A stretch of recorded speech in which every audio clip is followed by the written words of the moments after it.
Hello and welcome to my simple cooking tutorial, and in today's video I will be showing you on how to make a simple easy step churros. So here we have a list of multiple ingredients of which I'm pretty sure you can get at home or any nearby store. So starting off is of course the sugar for the sweetness of the churros. The main ingredient itself, the churros, which are actually 2 pieces of bread. You can use how many pieces of your choice, how many you want. It doesn't matter as long as you cut it like this in many strips of pieces. Make sure you use the knife carefully and never leave it around, because you might have children playing with it, or it's just a safety hazard. And of course we need the butter. It depends on you and how much butter you want to use, also depending on how much bread you're going to use. Meaning that the more the bread, the more butter is better to use. And last but not least is one of my personal favorite toppings actually, is the cinnamon ground. The cinnamon ground is actually just a personal choice of topping. You can choose whichever topping you want, but personally I believe that cinnamon ground is the best for this type of churros, because cinnamon actually has a slightly spicy but a mellow, nice sweet taste to it. So it adds a nice depth of flavor whenever you put the sugar and churros together. So, and last but not least is you need a resealable plastic bag, or any plastic bag that can seal tightly as this, like a zipper bag, because later in the video I'll show you what the use of this is for.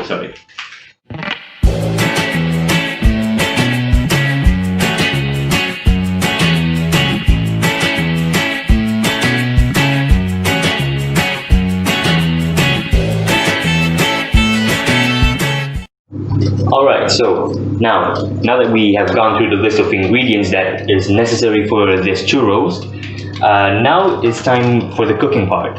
So first of all, before you start cooking or heating up the pan and butter and everything actually, it's advisable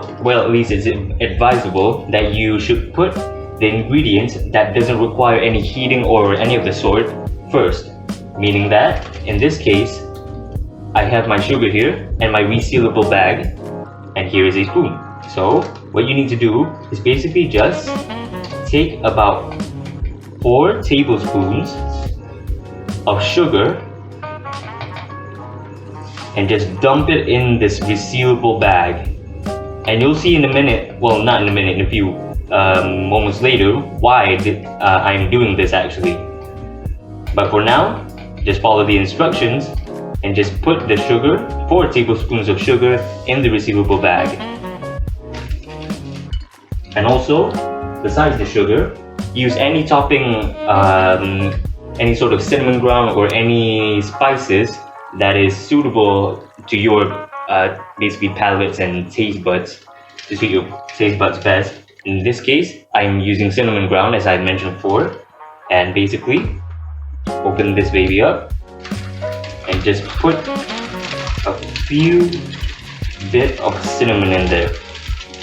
Now that is done, as you can see there, cinnamon and sugar mixed in the resealable bag. So you don't have to shake it up or anything for now.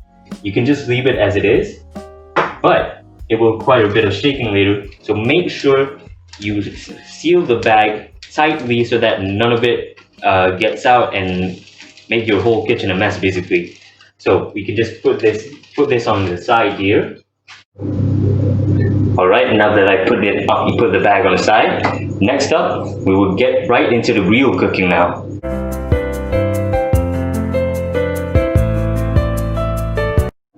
Alright, now let's get straight into the cooking. So first off, with anything that has to do with heat, of course you have to start up the fire of the stove. So start up the fire and make sure that the intensity of the flame is around medium. You don't want it too hot or too low, just in case, If it's too hot, it'll burn instantly into a crisp, and if it's too low, it'll take too long until the bread will eventually get soggy without even cooking, So now that the flame is already done, what you want to do is basically take the butter and instantly dump it into the pan.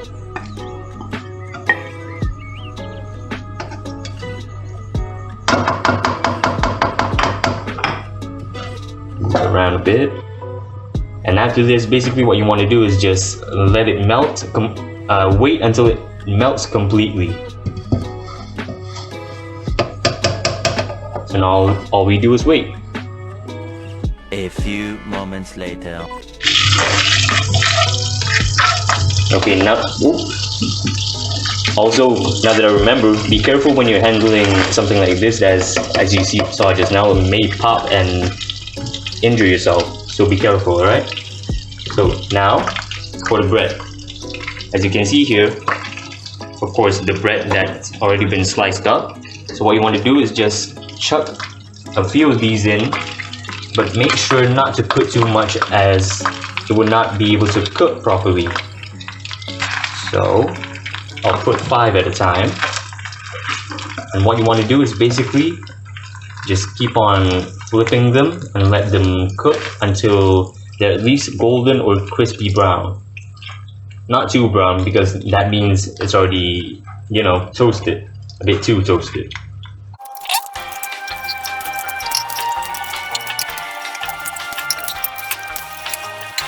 One eternity later. Okay, looks like it's almost about done. As you can see, this top is already sort of brownish. Oh, and also be sure that when you leave the bread on the pan with the butter, while it's heated, of course, make sure that you don't leave it instantly, but you have to make sure to constantly flip it and move it around so that it'll be cooked thoroughly, instead of, just one side being crispy and the other one being soggy and just white and everything. So what you want to do is just move it around, let it cook thoroughly. As you can see here, all of these are already brown on one side, only the other side is left. And this one, for some reason, isn't as cooked as the others. So let's just move these around a bit.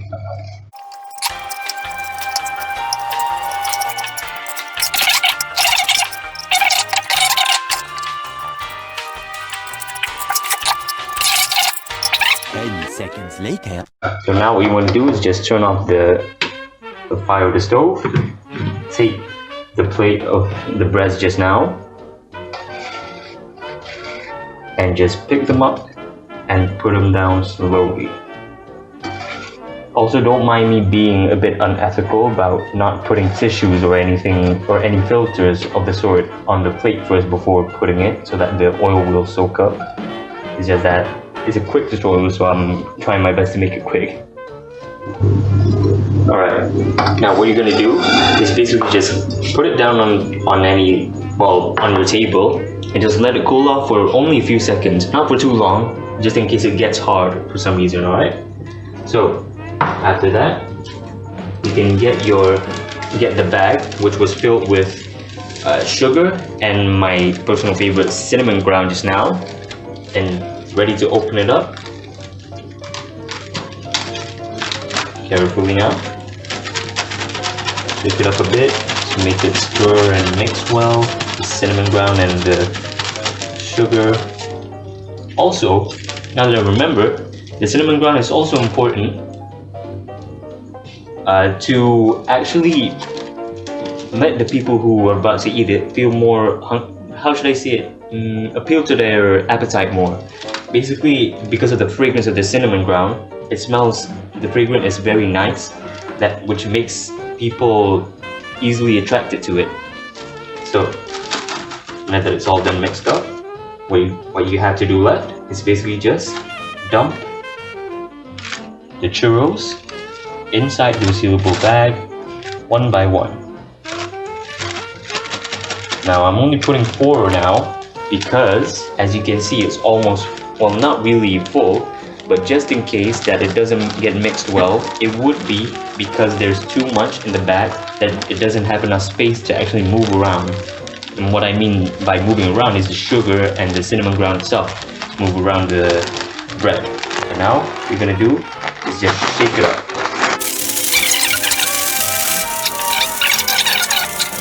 That's about enough shaking. So Looks pretty nice, looks pretty neat. It looks as if it's well mixed. And now all that's left to do is the presentation of the food itself.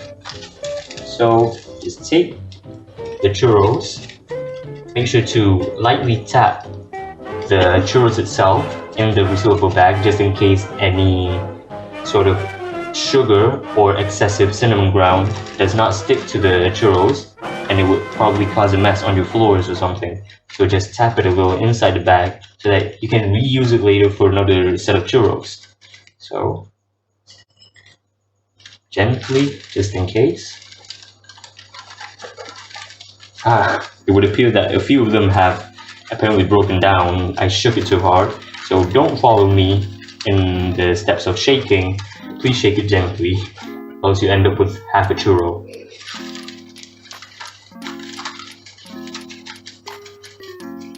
Alright, and I think that's about it. As I've mentioned before, you can add more sugar or cinnamon ground if you wish for it. But personally, I think this is just the right amount of sugar and cinnamon, and well, too much sugar isn't really healthy for you, so it's a once in a while snack. So yeah, pretty much done. The bread churro. You can make this easily at home with only a few simple steps, only a few simple ingredients, and yeah. Oh, I almost forgot. I had to do the review of it first to make sure that it's actually edible and actually good. So without further ado, don't mind if I do.